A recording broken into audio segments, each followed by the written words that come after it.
Let's go. Free money! Free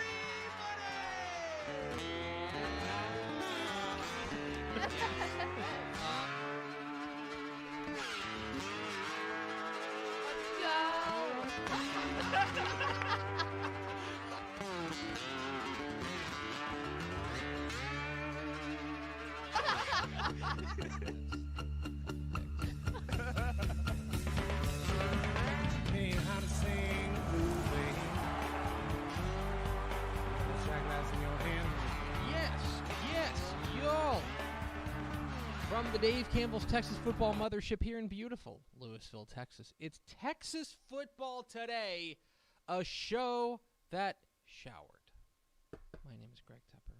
I am the managing editor of Dave Campbell. It's true, I did. I was just going to say, you don't smell as bad today as you usually do. So thanks for that. You are welcome.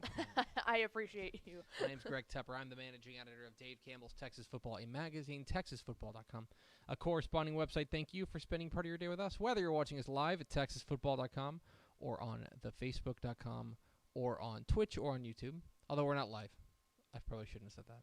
Or you're listening to us on the podcast, which you can subscribe to on the podcast vendor of your choice. Either way, thank you for doing your part to support your local mediocre internet show. I'm sitting here in this chair, sitting over there. I need to stop slouching. I've been big slouch guy lately. Welcome to my life. I'm sitting over there at the helm today, making it sound good. She's the Duchess of the Dork. She's Ashley Pickle. Hi. Hi, I gotta ask, is your shirt because you went to the library this weekend? It's not because I went to the library this weekend. But I also I saw that on your Instagram story, and I got super pumped for Hank. I also found it in my drawer, so it was clean. So it was both. Yeah, we went to the library. Hank was fired up. Yeah, I could tell. He looked pumped. He was like, there are a lot of books here because we haven't been able to go to the library. Yeah, you know? No, he had his little mask on and he looked so cute. I was really pumped when I saw that. He had his mask on and we went. I think we checked out 4 books. Oh yeah, and big book energy. He was fired up, including not to flex on y'all, Ooh. but a Paw Patrol learning how to use the potty book. Oh, man. You Big leveled up this weekend. Big things popping in the Tepper household. Today is Monday, May 3rd, 2021. 206 days till Thanksgiving, episode 1157. 1157, the number of at-bats for Jurickson Profar and his illustrious Texas Rangers career. You know, it's weird. If we didn't name our kid Hank, we were going to name him Jurickson. Yeah. And so that was sure. one and 1A. Yeah, so. I'm sure my wife was super pumped about that. On today's show, my friends, we've got headlines including a thriller in the FCS ranks and some other news and notes from around the state. In the back half of the show, we'll recap it, the 2021 NFL Draft as it pertains to Texas high school and Texas college players, presented by our friends at Panini America, PaniniAmerica.net. We'll have our NFL draft recap coming up here at the back half of the program. So, let's get right into it, Pickle. We've got some headlines from around the state. And we will start with the football game. Yeah. We will start with, the traditional Sunday thing in the spring. Yeah, FCS football. FCS semifinal or quarterfinal football. First Sunday in spring. That's what they say. Mm-hmm. It's a tradition around here in the great state. Yeah. So the FCS playoffs are rolling on, and the Sam Houston Bearcats have slayed the dragon. Yeah. They found a way. They beat North Dakota State 24-20. This was simultaneously an exhilarating game to watch, and also I almost threw something at my TV. Yeah. That fourth quarter. Because the second half. Yeah. The whole game. No, the whole game. Let me back up a moment, okay? And I want to start by saying this. Mm-hmm. It is not easy to beat North Dakota State. North Dakota State had been to, before this past week, had been to 9 consecutive national semifinals, and I think they had won 8 of the last 9 or 9 of the last 10 national titles. Okay, they are the powerhouse in FCS football. Yes. So beating them should come with no caveats, should come with no asterisks. Yeah, you don't need their quarterback. You do not You don't complain. You don't No. ask questions. You just run away and say, we did it. We beat We them. did it." We beat the Bison. And that's what they did. Sam Houston did. A couple of things while I was watching this game. Mm-hmm. Watching this game was such a frustrating experience. Yes. As Yes, it was. somebody who, I don't think I have to hide it, I was hoping that Sam Houston would win. Yes. I hope that's not a weird take. We're a Texas football show. That's kind of what we do here. And watching this game, whenever Sam Houston had the ball and it was offense versus defense, I was like, Sam Houston's the better team. Yes. And whenever North Dakota State had the ball and it was the North Dakota State offense against Sam Houston defense, I was like, Sam Houston's the better team. Mm-hmm. Okay? And then there were the special teams. And I'm sitting here. So chaotic. I'm sitting here.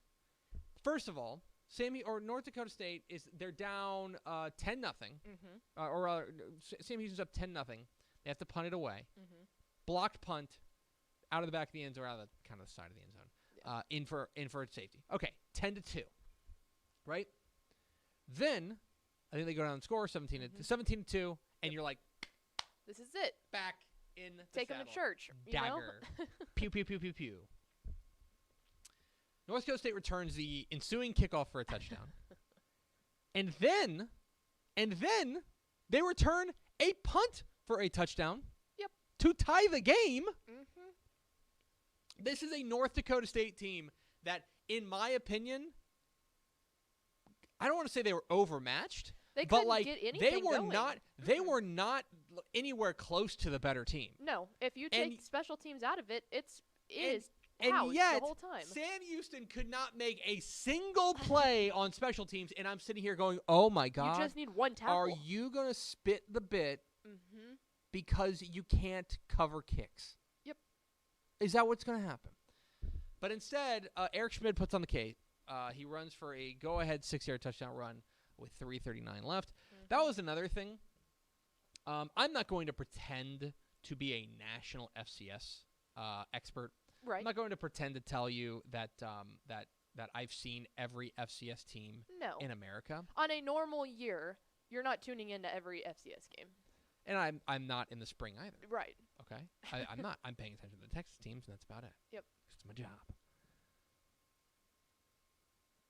How on God's green earth can you watch Eric Schmid, the quarterback for Sam Houston, and be like, that's not one of the top 10 players in America?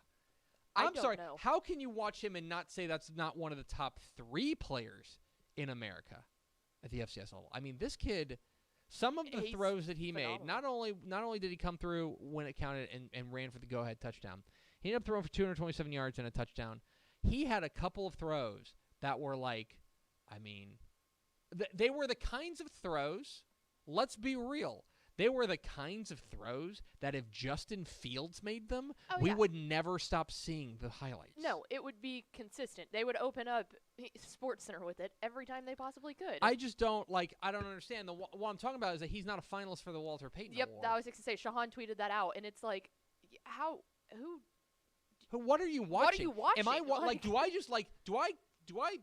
do I just have football wrong? Are you actually? Is it supposed to be? Is it like golf? Like, are you supposed to have the lower score? Exactly. Because I got to tell you, if the goal is to have the higher score, then Eric Schmidt's pretty good. And I just don't understand. Like, I don't know. Like, I will never that feels like such a. And I want to be very careful when I say this because I've been guilty of this in the magazine. That feels like something you just forgot. Yeah.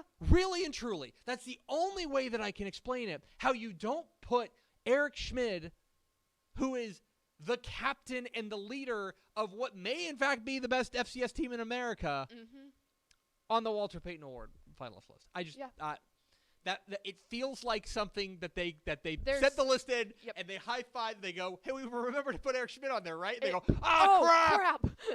Well, we can't fix it now." Exactly, because if you watch one of the games, there's no denying it. No, So there's no denying how good this kid is. There's just no eyes on him, I guess. I don't get it. Maybe the signal's blocked out of Huntsville. Yeah. I don't know. But anyway, Sam Houston is through to the national semifinals. They'll play James Madison in the semifinals. So no rest for the weary. No, it's another a difficult another task. big game coming up here. In this week against. Which day is that on? When is that? That's a good question. Sam Houston, James Madison. We're gonna find out together, guys. Good. They play Saturday at okay. 1:30 on ABC. Oh, The American let's go. Broadcasting Corporation. So All right. you can watch it Big on time. your rabbit ears. yeah. There is no reason not to watch it at Watch this point. the Dukes and the Bearcats. Okay, other headlines from around the state. And we will get, by the way, we have a full segment about drafts, so if you're here for the NFL draft. Patience. Some sad news to report coming out of I suppose, I mean, I don't even know how to describe it, but one of the legendary Texas teams has lost a member in the Pete Lamons. Pete Lamons, former New York Jet, but known around these parts as a tight end on the 1963 Texas Longhorns team, has drowned in what appears to be a boating accident. This is a guy from Crockett, and a guy who helped the Jets to the AFL Championship, but then also was a member of the 1963 Texas Longhorns. Drowned. He was 77 years old, but Pete Lamons is dead. At the age of 77, a key cog in that 1963 team for Darrell K. Royal and stuff. That came down. That was late last week, but I read it the other day and it kind of shocked me. So Right. Pete Lamons, tight end of the 1963 Texas team, dead at the age of 77. Down in San Marcos, to stick with the college ranks. Down in San Marcos, Larry Tice is stepping down. Larry Tice is the athletic director there at Texas State. He was responsible for overseeing the transition from FCS to FBS.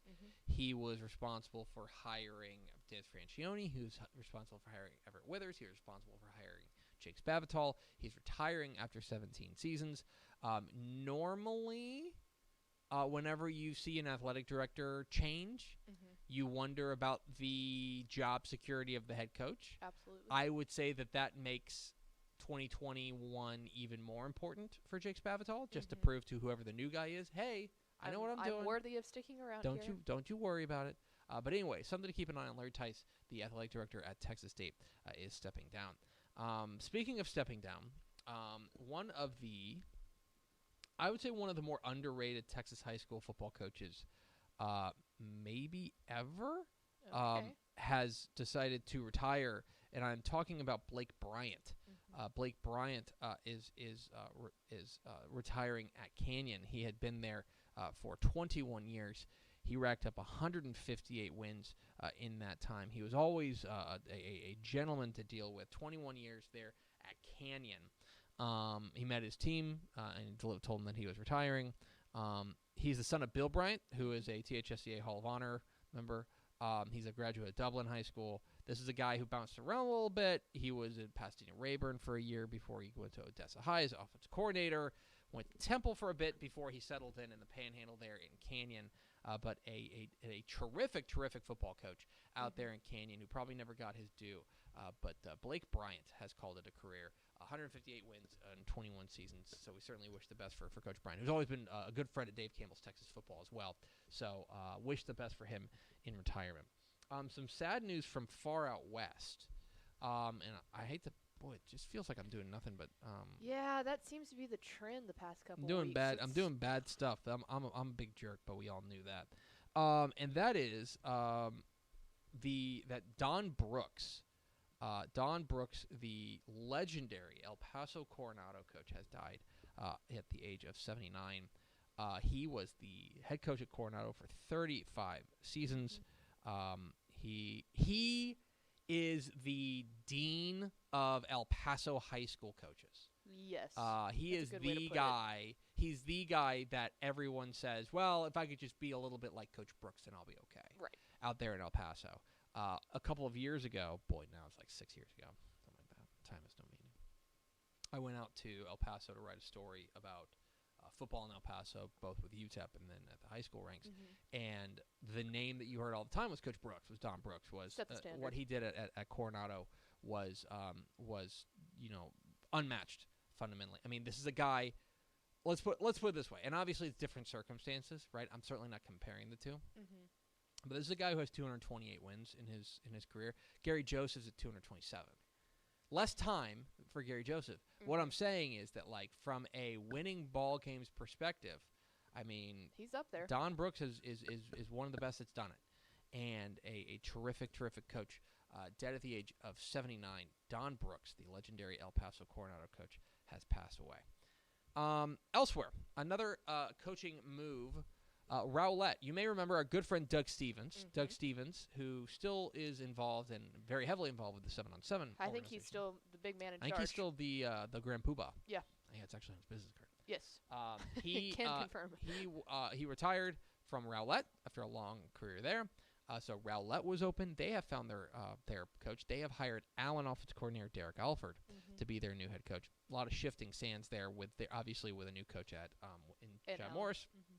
They have hired the South Lake Carroll offensive coordinator. Derek Alford is now the new head coach at Rowlett. Congratulations, Coach Alford, who lands there out in East Dallas. And finally, I want to direct you to TexasFootball.com that our friend Matt Stepp has a really, really good piece up about a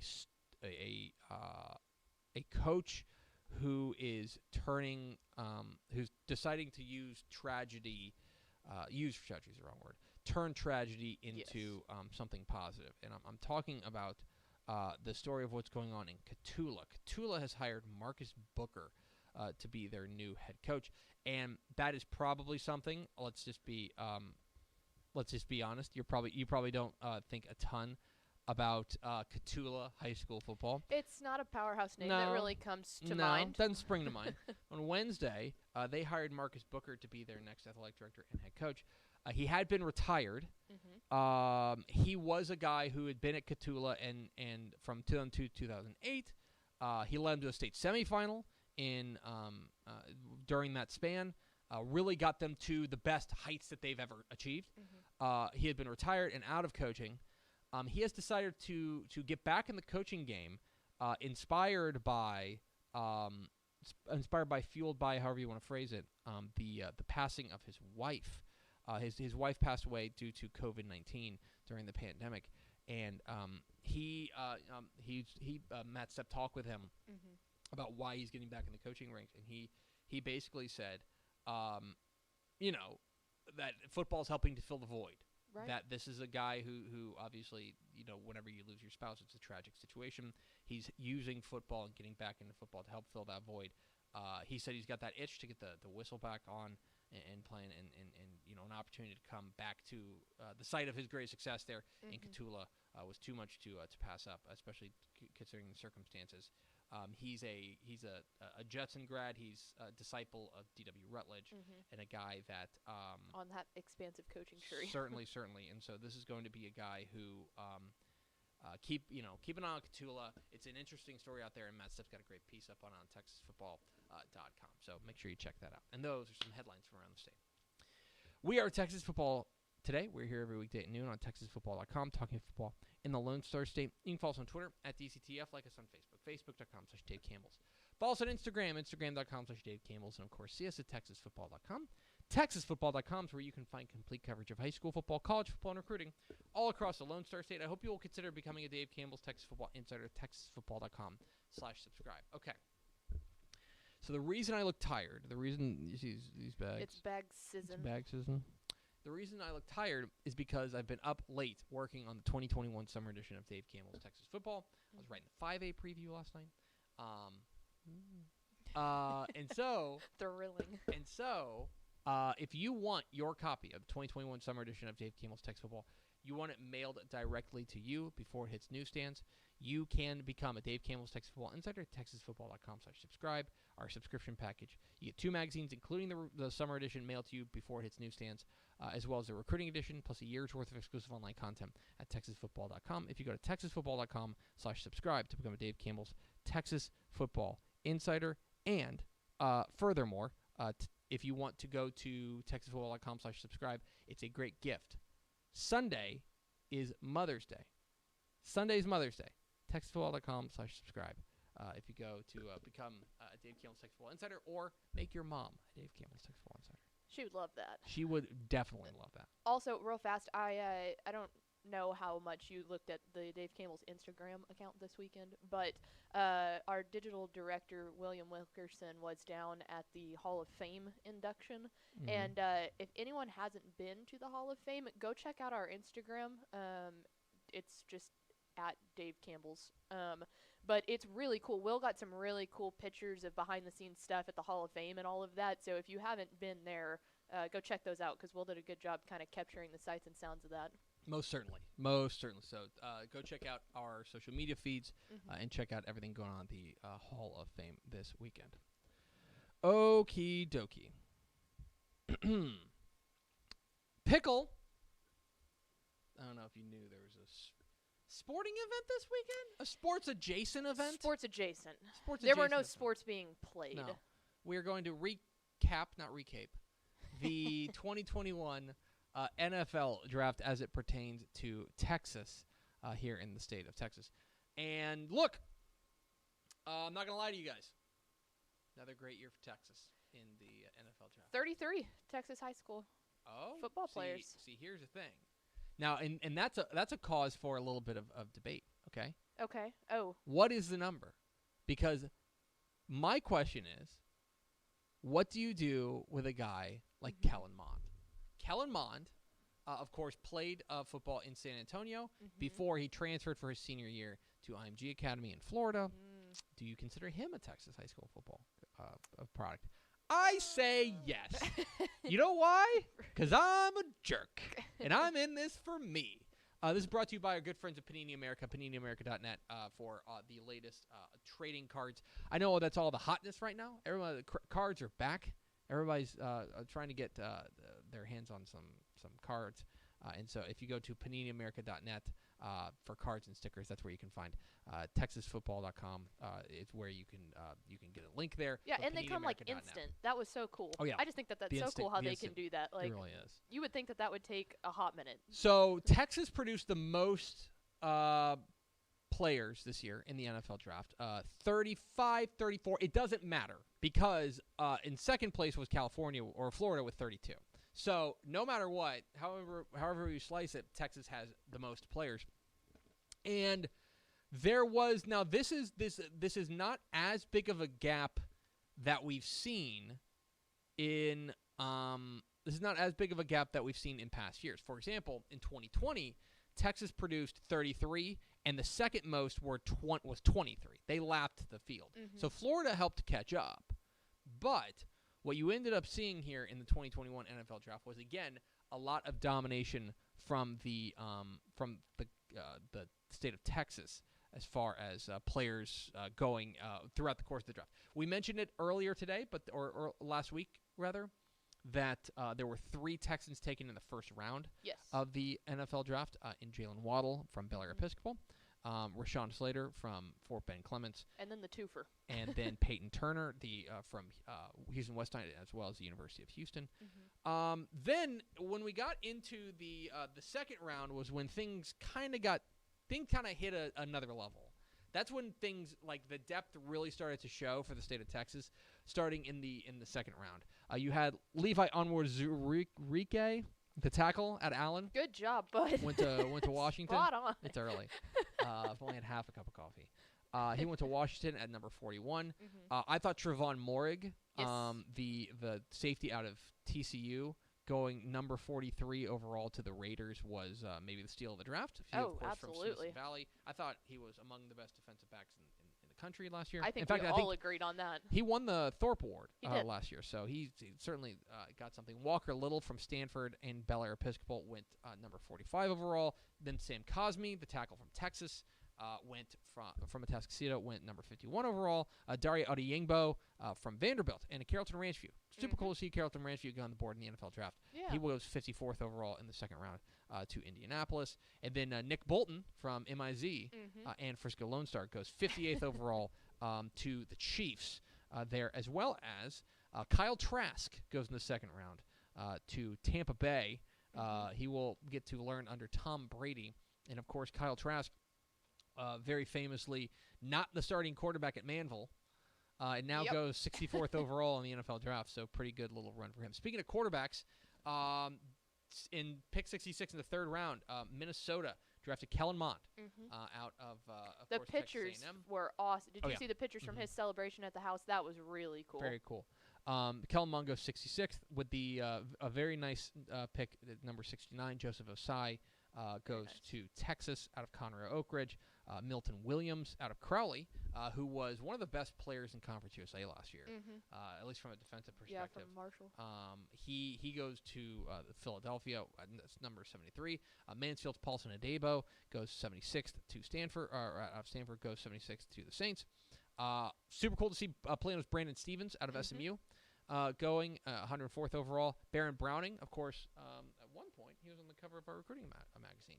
He goes 105th overall to Ohio State. Another or, one I'm sorry, that out of aged Ohio well. State to Denver, and that rounded out the day 2. Mm-hmm. And yeah, so really, I'll be honest, the first round with only, and especially before Peyton Turner got picked at 28, which was, I think a little bit of a surprise to some people. Yes. Before he got drafted, I was a little bit worried, like, two Texas players in the first Yeah, round is not especially great. because What's going to go on Florida, here? Georgia, and California Yeah. were they were going They bang, were bang, racking bang, them up. bang, bang. Yeah, But by the time Friday ended, I was like, we're good. we're good. Don't worry about it. Because then you got into the Saturday where a lot of guys got their name called. I won't read them all. You can find them all on TexasFootball.com. But of note, I thought that the Rams got a great steal in Bobby Brown out of Arlington Lamar, the Texas A&M defensive lineman. I thought he was fantastic.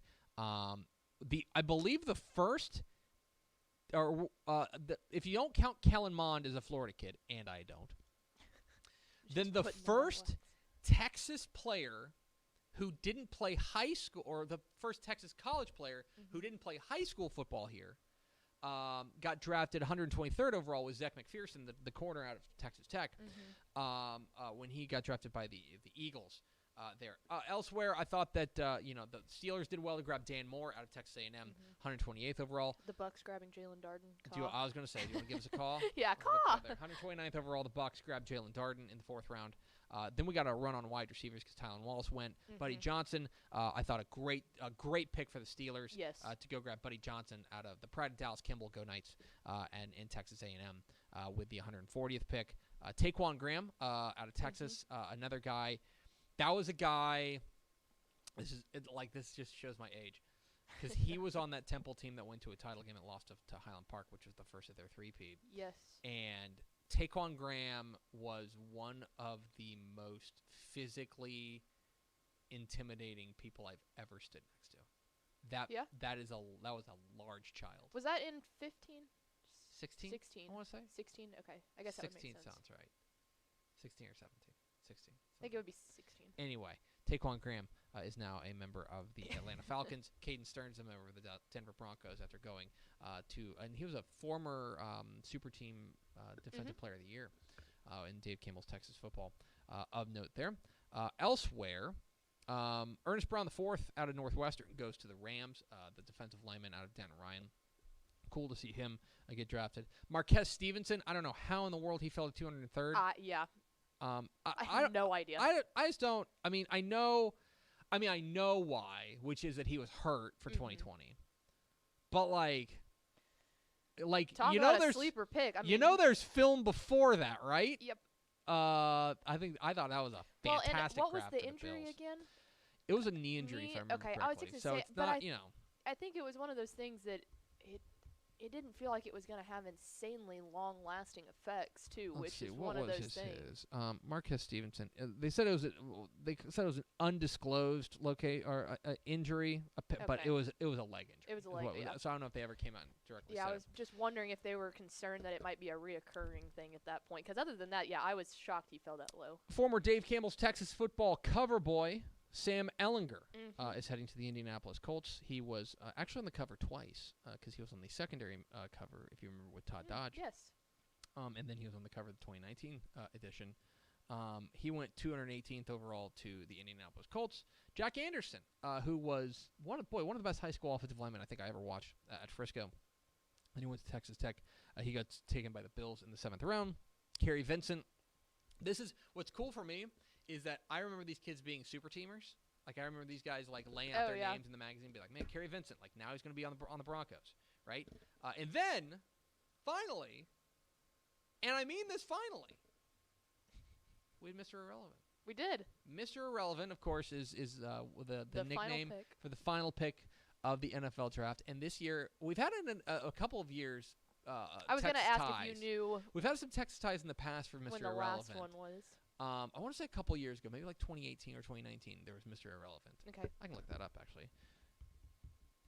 But we have it again as Grant Stewart, the linebacker from Houston and the pride of Conroe Oak Ridge, goes 259th overall to the Tampa Bay Buccaneers. He was, an all-conference safety and linebacker, kind of hybrid guy. Look, whenever you're drafted that late, the chances of you sticking with that team are a little bit low. Mm-hmm. But I will just tell you that was pretty cool. But again, like, do you know who it was? It was 2018. It was Trey Quinn. Trey Quinn got drafted out of SMU. Yep. That was the last time we had a Mr. Irrelevant. That's funny. But again, Mr. Irrelevant still means that you heard your name get called at Absolutely. the NFL draft. You're and not a free agent. You get like a parade. Yeah.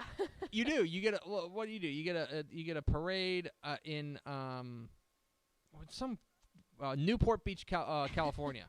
You get a parade, which is super cool. Yeah. Anyway. If you're gonna get drafted, you might as well get a parade out of it. Yeah. Like, exactly. Why go number one when you could be Mr. Irrelevant and get a parade? That's exactly That's right. what I'm asking. Yeah. I don't see any parades being thrown for Trevor Lawrence. I don't either. So, there you go. It's the 2021 NFL draft. He'll have Super Bowl. It's in parades one day. It's in the it's in the books. It's in the pocket. It's out of sight. The 2021 NFL Draft, of course, thanks to our friends at Panini America for sponsoring our coverage on TexasFootball.com. You can find complete coverage of how Texans shook out in the 2021 NFL Draft on TexasFootball.com. Fact. That's going to do it for us. Thanks for spending a little bit of your day with us. Follow us on Twitter at DCTF. Like us on Facebook, Facebook.com/Dave Campbell's. Follow us on Instagram, Instagram.com/Dave Campbell's. And, of course, see us at TexasFootball.com. For Ashley Pickle, I'm Greg Tepper. Vince Young, please can get your Player of the Year trophy. We will see you tomorrow on Texas Football Today.